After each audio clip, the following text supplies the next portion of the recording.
ಅಂಬೇಡ್ಕರ್ ವಸತಿ ಶಾಲೆಗೆ ಭೇಟಿಯಾದಾಗ ಮಕ್ಕಳು ನನ್ನ ಹತ್ರ ಬಹಳ ಕಷ್ಟದ ಪರಿಸ್ಥಿತಿಗಳನ್ನ ಅಲ್ಲಿರುವಂತ ಪರಿಸ್ಥಿತಿಗಳ ಬಗ್ಗೆ ಅವ್ರು ನನ್ನ ಜೊತೆಗೆ ಸರಿಯಾಗಿ ಅವರಿಗೆ ಮಲಗೋಕೆ ವ್ಯವಸ್ಥೆ ಇಲ್ಲ, ವಿದ್ಯಾಭ್ಯಾಸ ಪಡೆಯೋದಕ್ಕಿಲ್ಲ. ಇದರಲ್ಲಿ ಕೂಡ ಒಂದು ಗೋಲ್ಮಾಲ್ ಆಗಿದೆ. ಏನ್ ಗೋಲ್ಮಾಲ್ ಅಂದ್ರೆ ಹಿಂದಿನ ಅವಧಿಯಲ್ಲೇ ಈ ವಸತಿ ಶಾಲೆ ಕಟ್ಟಡಕ್ಕೆ ದುಡ್ಡು ಬಿಡುಗಡೆ ರೂಪಾಯಿ ಎಕರೆ ದುಡ್ಡು ಬಂದಿದೆ. ಆದ್ರೆ ಇವರು ಅಲ್ಲಿ ರೈತರಿಗೆ ಕೊಟ್ಟಿದ್ದು ಕೇವಲ 5-6 ಲಕ್ಷ. ಈಗಾಗಲೇ ನನ್ನ ಇಲಾಖೆಗೆ ಅದನ್ನು ತನಿಖೆ ಮಾಡಬೇಕು. ಎಷ್ಟು ಅನುದಾನ ರೈತರಿಗೆ ಕೊಟ್ಟಿತ್ತು, ಎಷ್ಟು ಸರ್ಕಾರ ಕೊಟ್ಟು ಅನ್ನೋದನ್ನು ಕೂಡ ತನಿಖೆ ಆಗ್ಬೇಕು. ಯಾಕಂದ್ರೆ ಹಿಂದಿನ ಆಡಳಿತದಲ್ಲಿ ಇದ್ದಂತ ಸಂದರ್ಭದಲ್ಲಿ ಹಿಂದಿನ ಆಡಳಿತದವರು ತಪ್ಪು ಮಾಡಿದ್ರು. ಅದಕ್ಕೆ 2017ರಲ್ಲಿ ಇವತ್ತು ಅಂದಿನ ಸರ್ಕಾರದ ಹತ್ರ ಈ ವಸತಿ ಶಾಲೆ ನಮ್ಮ ಇಳಕಲ್ ನಗರಕ್ಕೆ ಅವಶ್ಯಕತೆ ಇದೆ ಅಂತ ಹೇಳಿ ನಾನು ಅಂದಿನ ಸರ್ಕಾರದ ನಮ್ಮ ಮಾನ್ಯ ಸಚಿವರಾದಂತಹ ಎಚ್ ಆಂಜನೇಯ ಅವರಿಗೆ, ಸಮಾಜ ಕಲ್ಯಾಣ ಇಲಾಖೆ ಸಚಿವರಿಗೆ ನಾನು ಮನವಿ ಮಾಡಿಕೊಂಡಾಗ ತಕ್ಷಣವೇ ಅವರು ಈ ಅಂಬೇಡ್ಕರ್ ವಸತಿ ಶಾಲೆಯನ್ನ ನಮಗೆ ಮಂಜೂರಾತಿಯನ್ನು ಕೊಟ್ಟು ಅದನ್ನ ತಾತ್ಕಾಲಿಕವಾಗಿ ಒಂದು ಬಾಡಿಗೆ ಕಟ್ಟಡದಲ್ಲಿ ಶಾಲೆ ಪ್ರಾರಂಭ ಮಾಡೋದು ಕೂಡ ಅನುಮತಿಯನ್ನು ಕೊಟ್ಟಿರುವ ಹಿನ್ನೆಲೆಯಲ್ಲಿ ನಾವು ಇಳಕಲ್ ಜೋಶಿ ಗಲ್ಲಿಯಲ್ಲಿ ಒಂದು ಬಾಡಿಗೆ ಕಟ್ಟಡದಲ್ಲಿ ಈ ಶಾಲೆಯನ್ನ ನಾವು ಪ್ರಾರಂಭ ಮಾಡಿ ಕೂಡ ಮಾಡಿದ್ವಿ. 17ರಲ್ಲಿ ಪ್ರಾರಂಭ ಆಗುತ್ತಾ ಈ ಒಂದು ವಸತಿ ಶಾಲೆ, ಇದಕ್ಕೆ ಸ್ವಂತ ಕಟ್ಟಡ ಇರಲಿಲ್ಲ, ಸ್ವಂತ ಕಟ್ಟಡದ ಅವಶ್ಯಕತೆ ಇತ್ತು. ಒಂದು ಸುವ್ಯವಸ್ಥೆಯಲ್ಲಿ ಇವತ್ತು ನಡೆದಂತಹ ಒಂದು ಶಾಲೆ ಬಹುತೇಕ ಮಕ್ಕಳ ಸಂಖ್ಯೆ ಅನುಗುಣವಾಗಿ ಇವತ್ತು ಒಂದು ಸ್ವಂತ ಕಟ್ಟಡ ಹೊಂದಬೇಕು. ಯಾಕಂದ್ರೆ ಈಗಾಗಲೇ ಸುಮಾರು 750ಕ್ಕೂ ಹೆಚ್ಚು ವಿದ್ಯಾರ್ಥಿನಿಯರು ಇಲ್ಲಿ ವಿದ್ಯಾಭ್ಯಾಸವನ್ನು ಪಡಿತಾ ಇದ್ದಾರೆ. ಇವತ್ತು ಯಾವುದೇ ಮಕ್ಕಳು ಶಿಕ್ಷಣದಿಂದ ವಂಚಿತರಾಗಬಾರದು.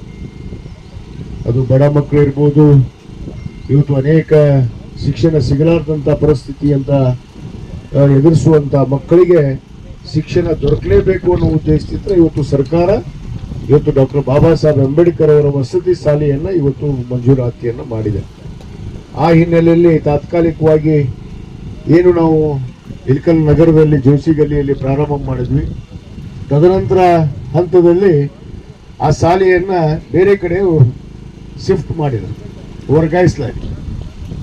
ಬಹುತೇಕ ಅದು ತೊಂಡೇಳ ಗ್ರಾಮದ ಒಂದು ಕುರಿ ಸಡ್ಡಲ್ಲಿ ಪ್ರಾರಂಭ ಮಾಡಿದ್ರು. ನನಗೆ ಬಹಳ ಬೇಜಾರು ಅನ್ಸುತ್ತೆ.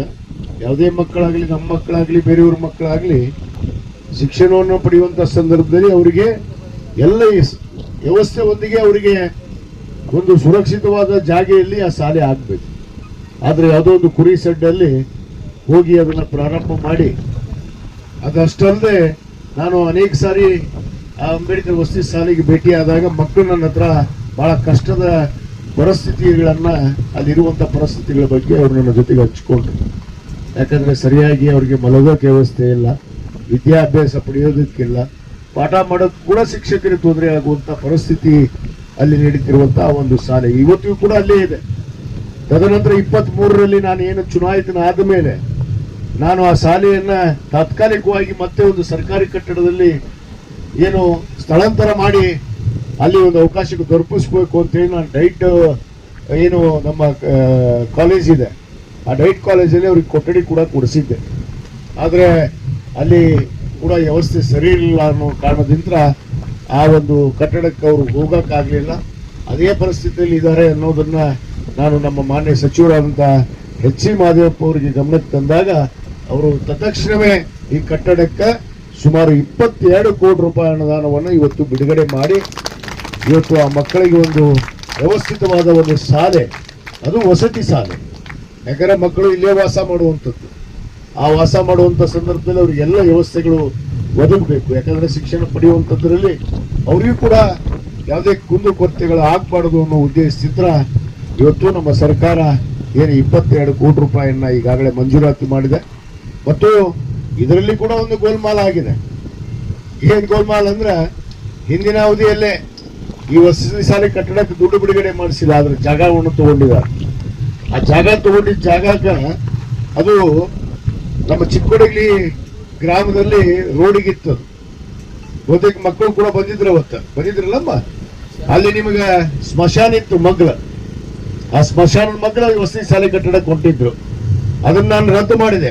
ಅಲ್ಲಿ ಆದ್ರೆ ನಾನು ಕಟ್ಟಡ ಮಾಡುವುದಿಲ್ಲ, ಇದಕ್ಕೊಂದು ಒಳ್ಳೆಯ ಜಾಗವನ್ನು ಕೊಡಿಸಿ ಒಳ್ಳೆಯ ವಾತಾವರಣದಲ್ಲಿ ನಮ್ಮ ಮಕ್ಕಳು ವಿದ್ಯಾಭ್ಯಾಸವನ್ನು ಪಡಿಬೇಕು ಅಂತೇಳಿ ಇವತ್ತು ನಾನೇ ಈ ಜಾಗವನ್ನು ಆಯ್ಕೆ ಮಾಡಿ ಇಲ್ಲಿ ಶಾಲೆಯನ್ನು ಕಟ್ಟಿಡುವಂತ ಕೆಲಸ ಇವತ್ತು ಮಾಡ್ತಾ ಇದ್ದೀವಿ.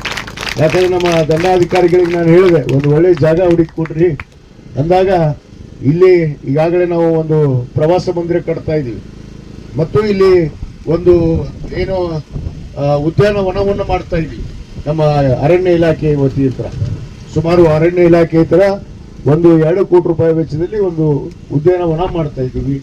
ಈಗಾಗಲೇ ಪ್ರವಾಸ ಮಂದಿರ ಆಗಿದೆ ಮತ್ತು ನಿಮಗೆ ಎಲ್ಲ ರೀತಿ ಸೌಕರ್ಯ, ರಸ್ತೆಗೆ ಅನುಕೂಲ ಆಗುವಂಥದ್ದು, ಕುಡಿಯ ನೀರು ಇರ್ಬೋದು, ಇನ್ನೂ ಮತ್ತೊಂದು ಇರ್ಬೋದು, ಎಲ್ಲ ಮೂಲಭೂತ ಸೌಕರ್ಯಗಳನ್ನು ಒದಗಿಸಿಕೊಡೋದಕ್ಕೆ ನಮಗೆ ಇಲ್ಲಿ ಅನುಕೂಲ ಆಗುತ್ತಂತೇಳಿ ಈ ಜಾಗನ ಆಯ್ಕೆ ಮಾಡಿದೆ. ಯಾಕಂದ್ರೆ ಅಲ್ಲಿ ಸುಮಾರು 9 ಎಕರೆ ಭೂಮಿಯನ್ನ ಅದು ಸರ್ಕಾರದಿಂದ 16 ಲಕ್ಷ ರೂಪಾಯಿ ಎಕರೆ ದುಡ್ಡು ಬಂದಿದೆ.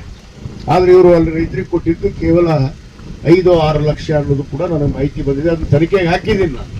ಈಗಾಗಲೇ ನನ್ನ ಇಲಾಖೆಗೆ ಅದನ್ನು ತನಿಖೆ ಮಾಡಬೇಕು.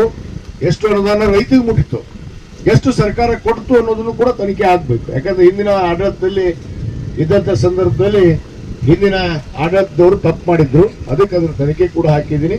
ಅದಕ್ಕೆ ಇವತ್ತೇನು ಸರ್ಕಾರಿ ಜಾಗ ಇದು ಏನು ಬೇರೆ ಖರೀದಿ ಮಾಡುವಂಥದ್ದಲ್ಲ. ಇಷ್ಟೆಲ್ಲ ಸರ್ಕಾರಿ ಜಾಗ ಇಟ್ಕೊಂಡ ಮತ್ತೆ ಭೂಮಿ ತಗೊಳ್ಳೋದು, ಸರ್ಕಾರ ದುಡ್ಡನ್ನು ವ್ಯರ್ಥ ಮಾಡುವುದು, ಸರ್ಕಾರಕ್ಕೆ ನಷ್ಟ ಮಾಡುವಂತ ಕೆಲಸ ಹಿಂದಿನ ಆಡಳಿತದವ್ರು ಮಾಡಿದ್ರು.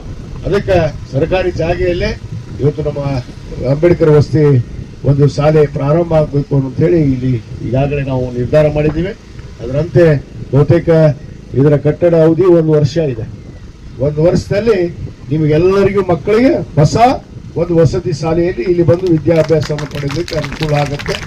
ನಾವು ಮಕ್ಕಳು ಒಳ್ಳೆಯ ವಿದ್ಯಾಭ್ಯಾಸವನ್ನು ಪಡೆದು ಒಳ್ಳೆಯ ವಿದ್ಯಾವಂತರಾಗಿ ಇವತ್ತು ತಾವೆಲ್ಲರೂ ಈ ದೇಶದ ಭವಿಷ್ಯದ ಪ್ರಜೆಗಳಾಗಿ ದೇಶವನ್ನು ಮುನ್ನಡೆಸುವಂತ ನಿಟ್ಟಿನಲ್ಲಿ ತಾವೆಲ್ಲ ಗಟ್ಟಿಯಾಗಿ ತಾವು ವಿದ್ಯಾಭ್ಯಾಸವನ್ನು ಪಡೆದು ಒಳ್ಳೆಯ ವಿದ್ಯಾವಂತರಾಗಿ ಒಳ್ಳೆಯ ಬುದ್ಧಿವಂತರಾಗಿ ಈ ದೇಶವನ್ನು ಮುನ್ನಡೆಸುವಂತಹ ಮಕ್ಕಳಾಗಿ ಹೊರಹೊಮ್ಮರಿ ಅನ್ನೊಂದು ಆರೈಕೆಯೊಂದಿಗೆ ಈ ಒಂದು ಕಟ್ಟಡವನ್ನ ನಮ್ಮ ಸಿಂಗಾಡಿ ಗುತ್ತಿಗೆದಾರರು ಈಗ ಇಲ್ಲಿ ತೆಗೆದುಕೊಂಡಿದ್ದಾರೆ.